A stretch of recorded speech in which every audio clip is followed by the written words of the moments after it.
In this video, we're going to take a look at Smith's new Forefront 3 mountain bike helmet. So the Forefront by Smith has been around for quite a while. It's kind of an iconic helmet in mountain biking, and this is their newest one, the Forefront 3. This one has a lot of safety technology built in. It's a $270 mountain bike helmet, but when you ask yourself what's the cost of a head injury, it's a really good investment. So I'm going to pull it out of the box, which I've not done yet. I'm going to wear it today for about 4 hours on a mountain bike ride, and I'll let you know how comfortable it is over that ride. So let's go ahead and pull it out. I'm going to show the helmet up close and we'll talk about some of the features before I head out on the ride. So this has 20 vents. They say it has 25% more airflow, which I'm assuming that's over the Forefront 2.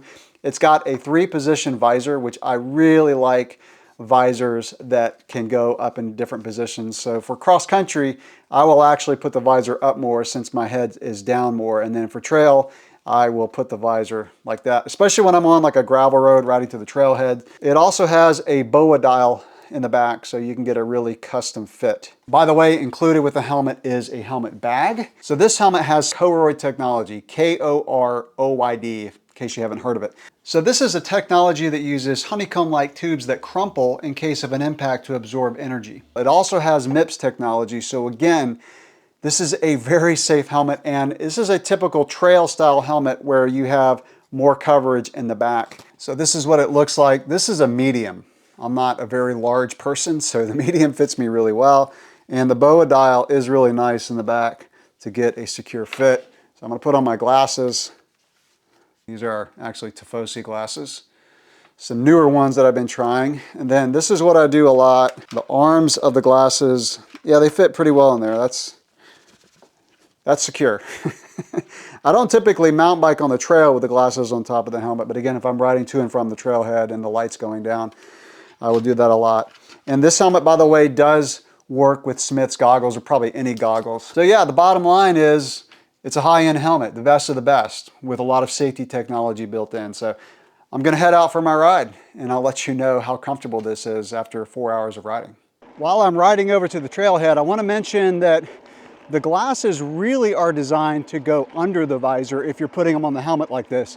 I showed them a minute ago on top of the visor, which it worked really well. And there are some situations where I like to have the visor down and the glasses on top, but usually if you don't need the visor, you don't need your glasses. So this is even more secure, and really the way those channels to hold the arms, that's the way they're designed. So just want to throw that in there.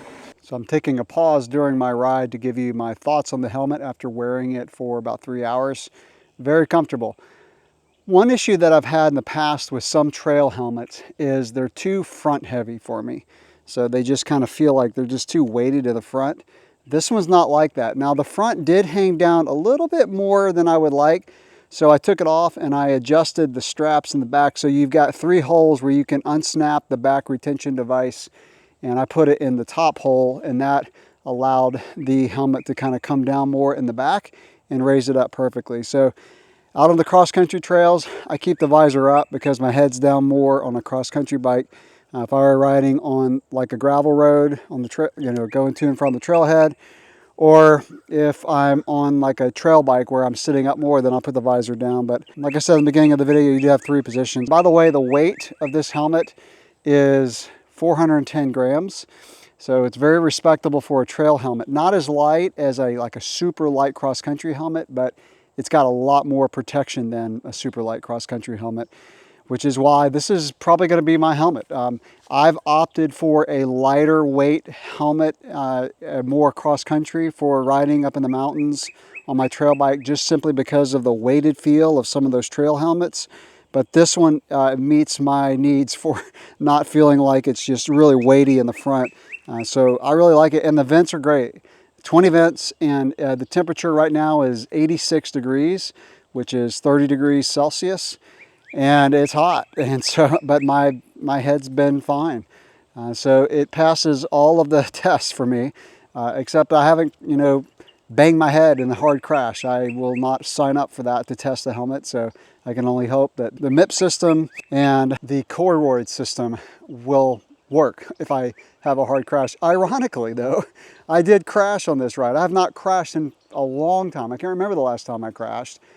I did not hit my head. I was coming around a corner. Our trails are so loose and dry right now.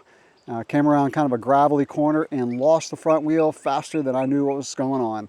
And landed on a root garden. That felt good on my elbow and my knee. Had to shake it off before I could ride again. But was able to continue riding for another couple hours, so it's not too bad. So anyway, the Smith Forefront 3, great trail helmet. Really great trail helmet, and you'll see this on my head this upcoming riding season. And by the way, I didn't plan the color of the glasses, but it just worked out really well. These Tifosi Moabs matched the helmet perfectly. That's gonna wrap it up for this video. If you have any questions or comments, drop those below. Thanks for watching.